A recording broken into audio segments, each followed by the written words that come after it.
Estamos aqui na Galeria de Santa Maria Maior e vamos fazer uma pequena visita guiada à exposição Edição Limitada, Limited Edition, que tem 66 fotografias de fotojornalistas ou fotógrafos documentais portugueses ou que vivem em Portugal. E esta exposição serve para mostrar o trabalho que várias gerações de fotógrafos portugueses fazem dentro do fotojornalismo ou da fotografia documental, mas mostrando fotografias únicas ou de edições limitadas para tentar aproximar assim uma coisa que não existe muita tradição no nosso país, que é considerar também o fotojornalismo como uma arte, não é? Dentro da fotografia como uma das artes. E leva-nos a pensar muitas vezes como é que há outras atividades cuja função são informar, como o design, por exemplo, também é informar ou fazer com que se perceba melhor outros tipos de comunicação, como a escrita e a fotografia e o vídeo, etc. O design muitas vezes é considerado uma arte. O fotojornalismo em Portugal tem essa dificuldade, não tanto noutros países, mas em Portugal tem essa dificuldade. Vamos ver algumas fotografias, vou destacar algumas fotografias da exposição, algumas já estão vendidas, o que é bom sinal, como esta fotografia do Adriano Miranda, que já está vendida. Há outras fotografias que estão vendidas já na exposição. Eu destacava nesta sala esta fotografia do Ricardo Lopes, que aborda um tema muito próprio a Portugal, que é a desertificação do interior do país, e é uma fotografia de um conjunto de fotografias que fazem um trabalho sobre a desertificação no interior do país. Eu achei curioso que o Ricardo há pouco tempo tinha começado, e ele é de uma geração das mais jovens que existem no fotojornalismo em Portugal.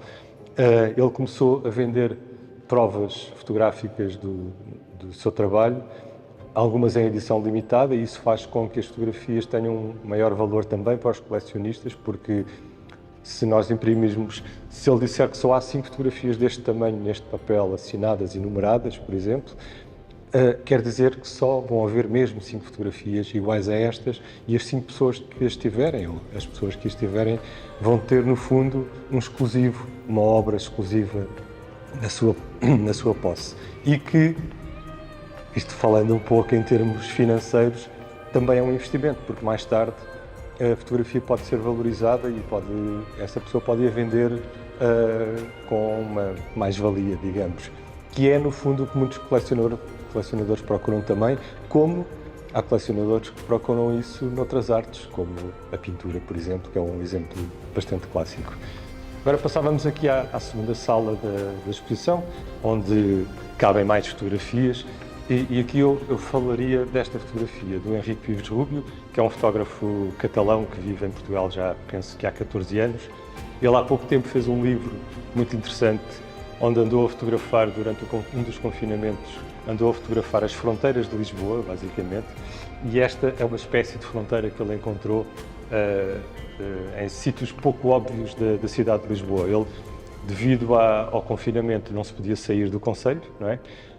E então ele andou sempre a fotografar nos limites do concelho.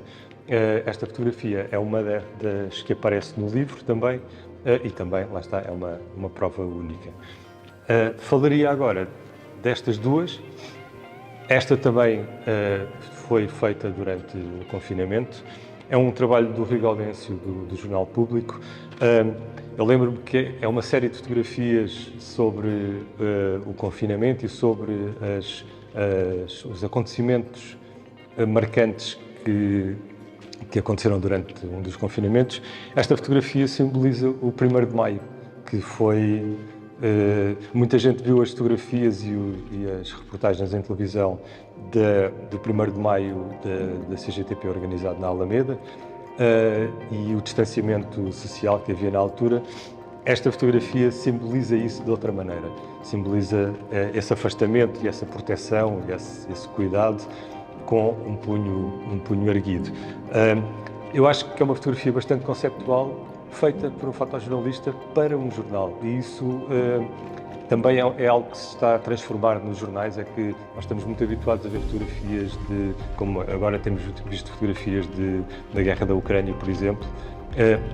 São fotografias mais ou menos clássicas na sua abordagem da guerra e do sofrimento das pessoas, e é para isso também que existe o fotojornalismo, para mostrar o que é que se passa, senão éramos todos ignorantes. Numa altura, infelizmente, em que há muita gente que quer ser ignorante, e isso é muito preocupante.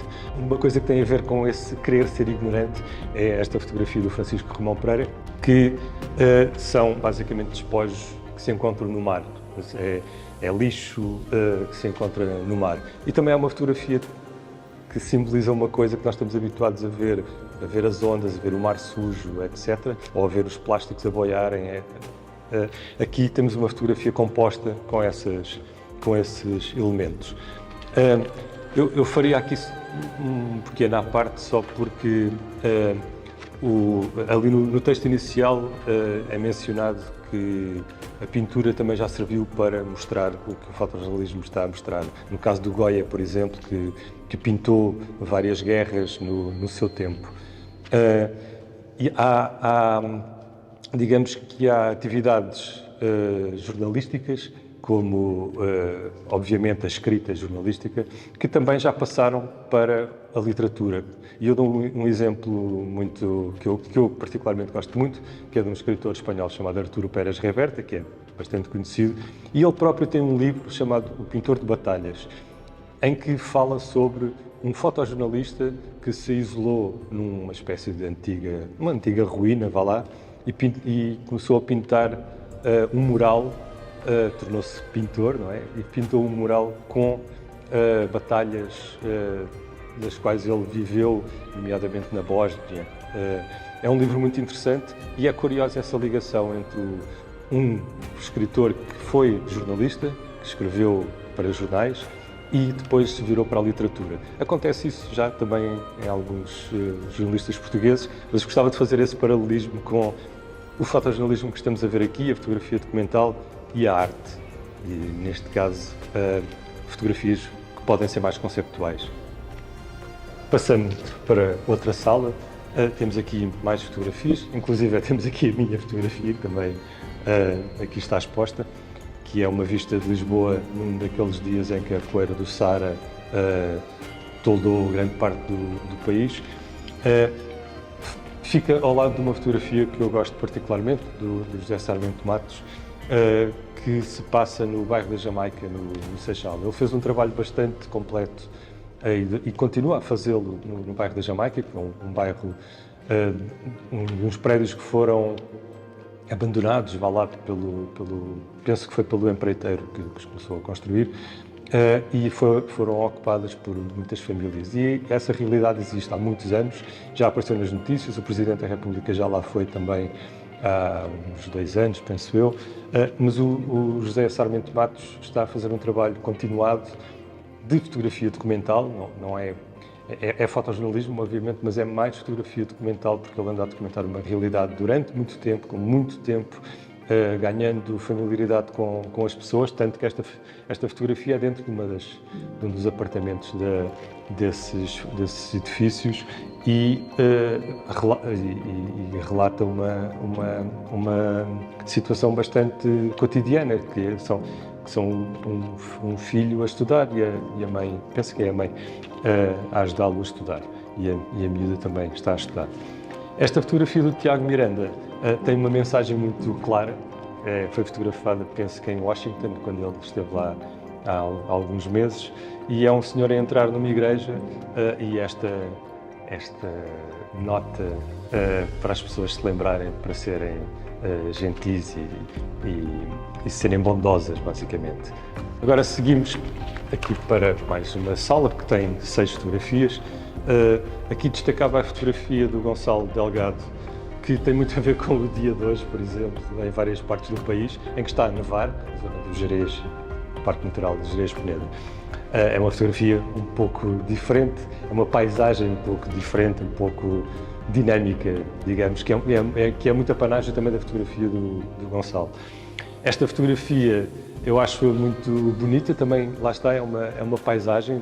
Os fotojornalistas não fotografam só acontecimentos de política e de desporto e acontecimentos sociais, também fotografam paisagens muitas vezes. E acho a fotografia muito bonita e tem aqui uma estética muito própria do José Carlos Carvalho, que é o autor. Aqui temos uma fotografia novamente bastante atual, do Tomás Silva, que mostra uma manifestação a favor, vá lá, da Ucrânia. É uma fotografia bastante óbvia e bastante simbólica, porque muitas vezes as fotografias simbólicas são bastante óbvias. Aqui temos uma fotografia do Alfredo Cunha, sebejamente conhecido, é um dos grandes fotojornalistas da nossa história do fotojornalismo. Aqui destacava, talvez, esta fotografia do Paulo Vaz Henriques, que é uma fotografia, vá lá, menos óbvia, mas penso que tenha sido tirada também durante um dos confinamentos, e a luz da fotografia é muito bonita, aquela figura humana que aqui está dentro de casa, toda a iluminação pública, uma fotografia tirada ao crepúsculo, e também é muito apanágio do Paulo Vaz Henriques fotografar com estas luzes e com detalhes que nós temos que andar a descobrir na própria fotografia. Destacando esta fotografia que já está vendida, felizmente, da Ana Brígida, é uma fotografia tirada entre as duas Coreias, a Coreia do Norte e a Coreia do Sul. Novamente, é um tema bastante atual, a fotografia já foi tirada há algum tempo, mas continua a ser bastante atual a problemática das duas Coreias. Esta fotografia também é muito atual, porque também é tirada durante a guerra da Ucrânia, é do João Porfírio, do Jornal Observador, e acabava aqui também num dos grandes fotojornalistas portugueses, que é o Fernando Ricardo, e que muitas vezes não é tão falado, mas a obra dele é extraordinária. Ele foi fotógrafo da Associated Press durante muitos anos, cobriu várias guerras, vários acontecimentos mundiais, e esta fotografia de uns miúdos em Angola com soldados cubanos é uma fotografia também bastante histórica. Por isso, as fotografias que aqui estão são únicas, não só no aspecto de serem tiragens limitadas, de quem as comprar sabe que vai ter uma obra bastante exclusiva, mas também são únicas pelo olhar dos nossos fotógrafos, pela abordagem, pela estética e também pela criatividade dos fotógrafos que nós temos em Portugal.